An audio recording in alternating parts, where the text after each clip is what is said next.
Hello all, I'm Sai and in today's video I'm bringing to you my June reading wrap up. First I want to tell that my wrap up has been a bit late this month. If you've been following my channel regularly, you would have noticed that I usually publish my monthly wrap ups on the first week of the next month. But this time I was not able to because some family stuff just came out of nowhere. Still, better late than never. I have a total of 20 books that I want to talk to you guys about, of which 12 are physical books and 8 are audiobooks. So without any further ado, let's get into the books right away.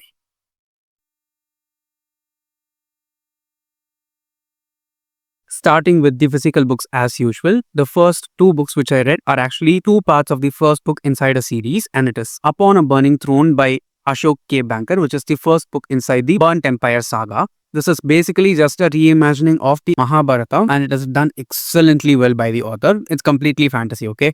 It uses the actual plot and the characters from the Mahabharata, but almost no one has the same names as the gods, goddesses and people inside the Mahabharata inside this series. The way in which the author has written it is just great. Second and third books are already on my physical TBR, so I'll be getting to them as soon as possible. And I'm counting these as two books because this edition is broken into two parts, and in Goodreads also it is available as two separate books. You can see that they are not that big, right? They are just around 300-350 pages long per book, but the font inside here is tiny. Just look how tiny it is, but it's completely worth it. The writing is beautiful. The way in which the author has used each and every character is just amazing. The way in which he's moving the story is also really nice. It's action packed. It has a lot of magic, has a ton of political intrigue, and the world building is just out of the world. So if you're someone who's craving for a good Indian fantasy, I'd highly suggest you to go forward and try this one. I just hope that I finish reading the next two books inside the series as soon as possible. I rated both of these 4.5 stars each. Next, we have my book club pick from June, which is Vanara by Anand Neelakantan. Now, in this book, we follow the story of Bali, Tara and Sugriva from the Ramayana, and they are the three main important characters here. We also get all the other people from the Ramayana inside this book, but I can say that 90 to 95% of the book just focuses on Bali, Sugriva and Tara alone, and the way in which the author has written each and every character here is just amazing. And basically the thing that Anand Neelakantan does in his psychological retellings is that he tells us the stories of the anti-heroes who are shown as villains to us inside the mythology, and the way in which the author has done it here is also brilliant. There are a lot of themes that Anand Neelakantan goes forward and explores in each and every one of his books, and this is definitely not an exception to that. He explores so many things that are still happening in our society using this mythological setup and through the characters whom we've known since forever. You can see the number of tabs I have inside the book because there are so many lines inside here which I was not able to forget at all. It is really well written, super diverse, very modern in its way of approach, and does not fear to criticize certain things that we just accept as a society. Despite all this, I felt like there was something lacking inside this book. I'm not able to put a finger and say this is the thing that is lacking. So I went forward and rated this 4 out of 5 stars. I wanted something light to read after those two quite intense books, so I went forward and read a YA contemporary book.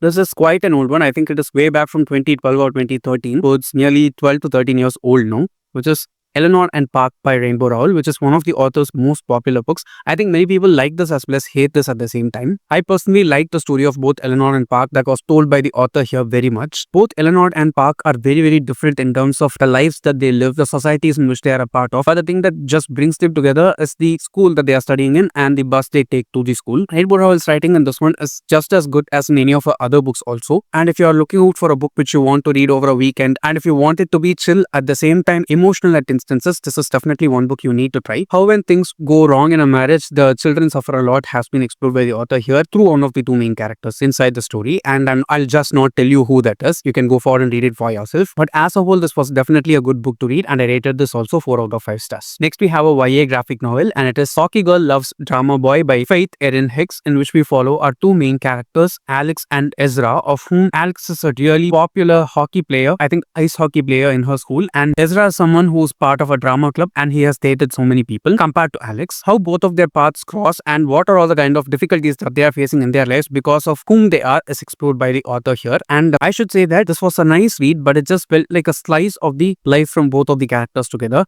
It does not have a definitive starting point and it does not end in a definite way also. It starts out of nowhere and ends out of nowhere. That was the only problem that I faced with the book. I understand that the story is meant to be said in that way. That's the choice that the author has made. Still, it did not work out for me. It just left me feeling unsatisfied. Even though I liked the art style as well as the story as much. Still, if you're looking for a nice graphic novel which is cozy to read, especially during, a chilly season, you can definitely go forward and try this one. I rated this one also 4 out of 5 stars. Next, we have an Indian new adult romance book, and this She Friend-Zoned My Love by Sudeep Nagarkar. Now, this was again a really light, nice read for me. I was not expecting a lot from this, but I should say that I was quite satisfied after reading this book. It's not like one of the best books that I've read or anything like that, but the way in which the author has made use of the story was nice. It's definitely not a new story also. We have seen things like this in multiple different movies and TV shows in our country. Still, the author has used different pieces from different stories and woven this together, which looks good if you ask me. Here we follow our main character, Apoor, who has this pattern going on in his life that every time he asks out a girl, he gets friend zoned by them. And now he is very much attracted to this popular girl named Amira in his college. And the same thing happens again. Parallelly, we also have Apoor's friend Sia's story going on. And for me personally, more than Apoor and Amira, Sia's story was much more nice to read.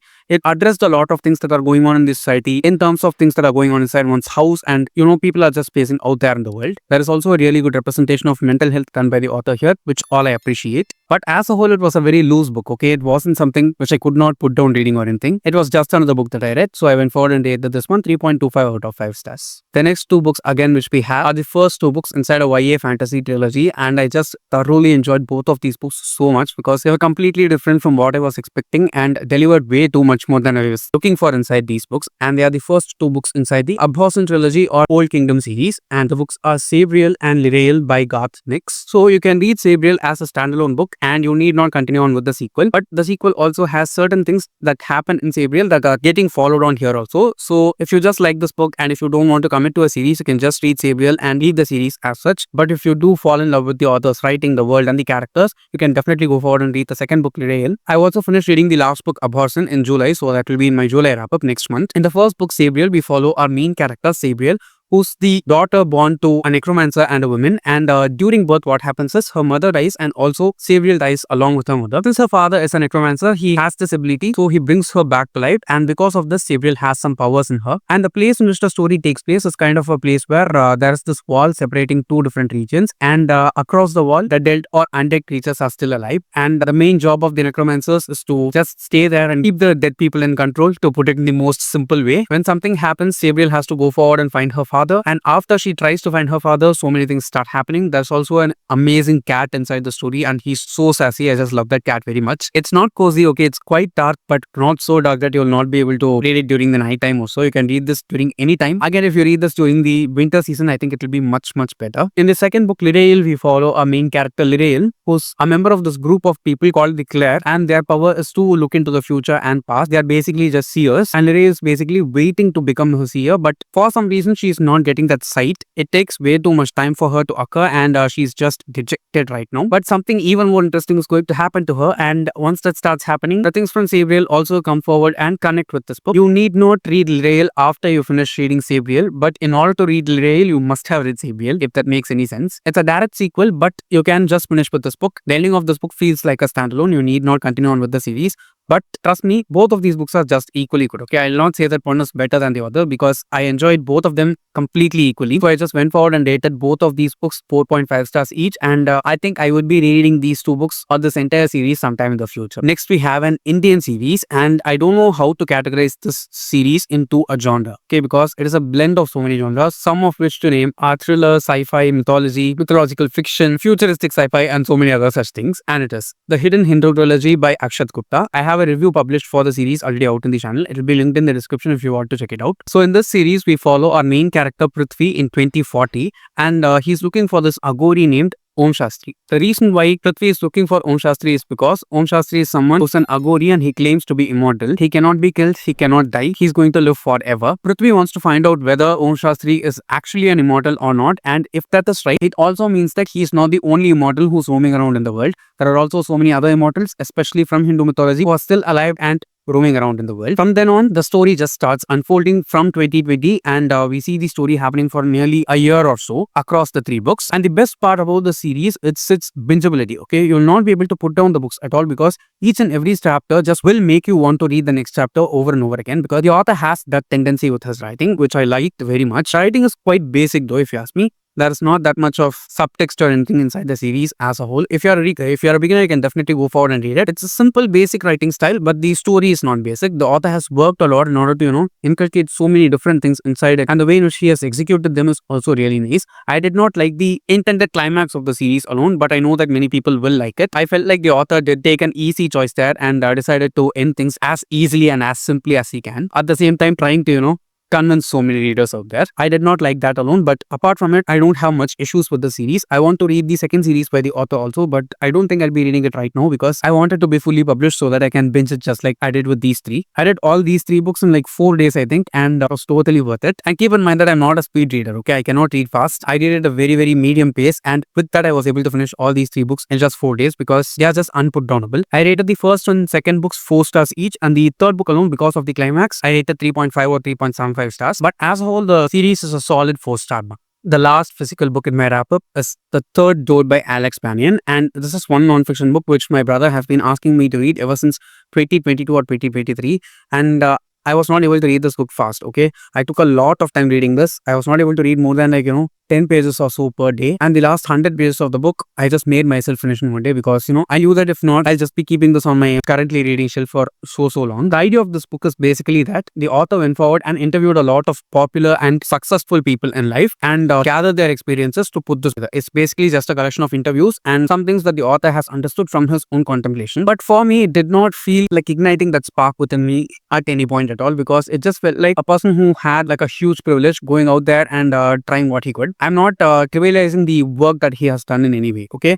But I think that it's not something that is practically approachable and possible for everyone out in the world. Not everyone has the kind of privilege that the author has been given because of various reasons, and I think this cannot appeal to the mass audience in any way, and the average person cannot make the best use of this book in any way at all. And I can say that in some ways it was nice, and in many ways it was disappointing for me, especially towards the end. He just says that he'll be revealing certain things towards the end, and I was like, what the F did you reveal? There was nothing differently revealed towards the end at all. It's something which we've seen in so many books, so many movies, so many TV shows. It's basically how just life works, and the author keeping that like kind of a secret until the end of the book was pissing me off so hard. So I just went forward and rated this one 3.5 out of 5 stars. Now moving on to the audiobooks. The first audiobook which I finished in June is An Era of Darkness by Shashi Tharoor, which is basically about the colonial period for us here in India, and it was an amazing read. The author's writing is really, really good. He talks about all the atrocities that the British have committed, especially in the Indian subcontinent, and how it has just plundered us for generations, even until now. They left India, or they gave us independence when they could not contain the country anymore. Without India, it's basically very clear that England or Britain cannot be the way it is right now in any way at all. The author also goes forward and shows us that India was contributing around 23 to 25% for the global GDP, and it was flattened out after the British left India to nearly just 2 to 3%. They basically just robbed us of everything and tried to just fill their coffers, and the way in which the author has used his language is just extremely brilliant. He's sarcastic, he's witty, he's super cheeky, and I just love that writing style about him so much. I want to read some other books by him also, and I'm more than okay with reading even political stuff by this author because he has done this one great justice. He also talks about the horrible Bengal famine and so many other such things, and he just shows the scale of it against the Holocaust and compares them really well. I think I'll even go forward and buy a physical copy of this one because it was just so brilliant, and I went forward and rated it 4.5 out of 5 stars. Next, we have a very tiny short story collection by Ruskin Bond, which is Great Stories for Children. It was just a collection of short stories by Ruskin Bond.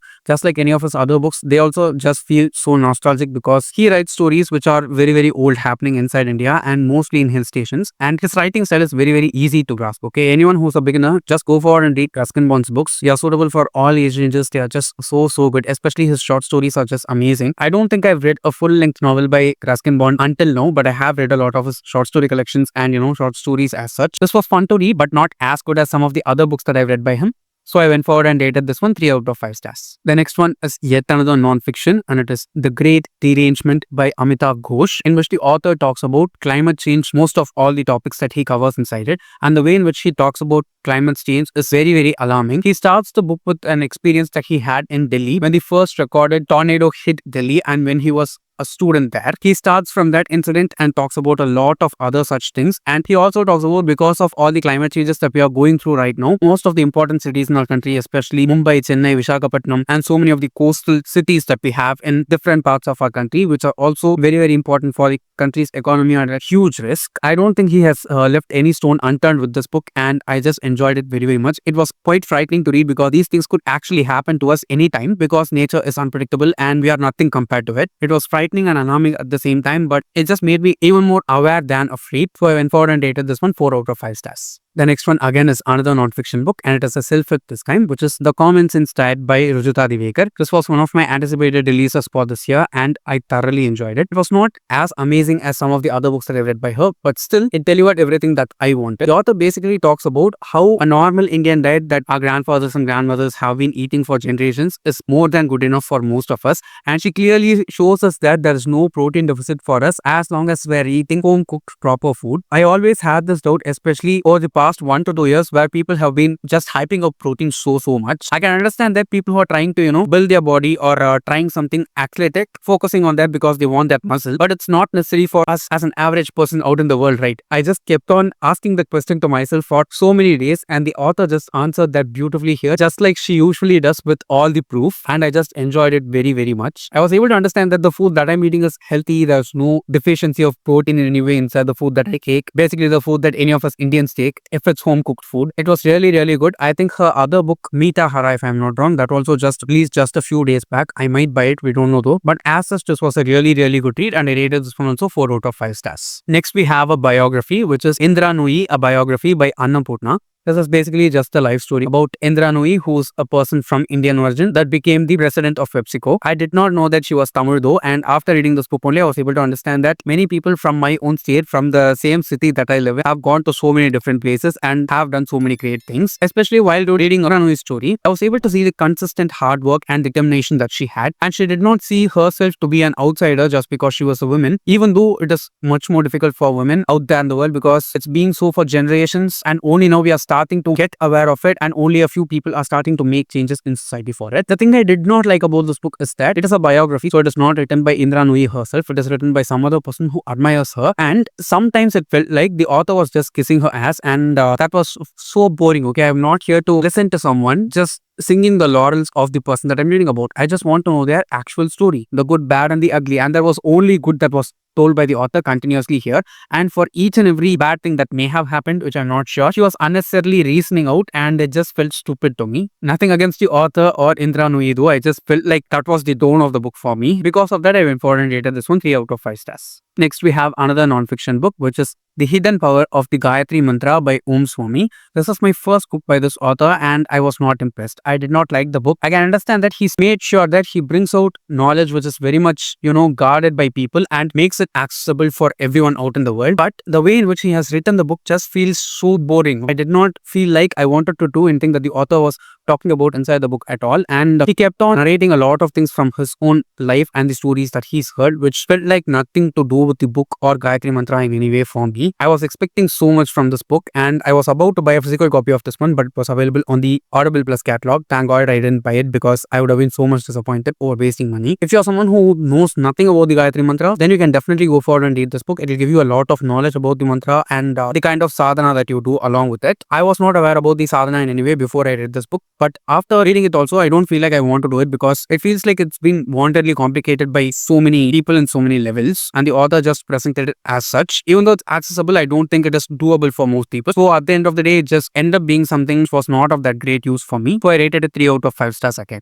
The next audiobook is a very, very tiny one. I think the book is just 19 pages long, and it is The 7-Day Mental Diet by Emmett Fox. I actually listened to the audiobook of this one, narrated by this YouTuber named Chelsea, and her channel's name is Malika is My Guardian Angel. She has an amazing voice. Her videos are just so beautiful, and the ways in which she breaks down stuff for us inside her videos is really, really nice as well. It's basically a channel about manifestation and personal development, and I'm very much into it. I've been following her channel for like 2 years now, I think, and I always enjoy all the narrations that she does, especially this one, which I think is the latest by her, was really, really nice. I'll try to link the video in the description if possible. You can go forward and check her channel if you want to. The book was good, and the idea of it was really, really nice. nice. It's basically just like going on a mental fasting for 7 days where you don't think negative thoughts in any way and you do not entertain them in any level or facet of your life. It was a nice fresh read for me, so I rated this one 4 out of 5 stars. Next, we have a novella. Again, this was available on the Audible Plus catalog, which is Bridesmaids by Sydney Smith. We basically have our main character who goes to his hometown for his best friend's wedding. He's about to take this guy who's his date to the wedding, but because of certain things, they just break up in New York itself where the guy is living in. And after that, he goes to his hometown. While he goes there, he meets this other guy whom he used to have a crush on, and something's happened between them. Again, it's a slice of life story, does not have that much to offer, but the writing of the author was nice. It was smoothly written if you ask me. If you just have some time to kill and if you want to listen to something which isn't high stakes in any way, this will definitely be a good read for you. I rated this one 3.5 out of 5 stars. So yes guys, those are all the 20 books which I managed to finish reading in June, which was a great reading month for me. I'm aiming a bit higher in July. I hope I'm able to attain that. I'm not going to tell you what it is. Let's just wait and see until the end of July. And don't forget to let me know your June wrap up in the comments below, because I always like to know what you guys read and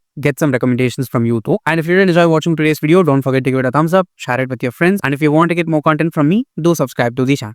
Thanks for watching and have a great rest of your day.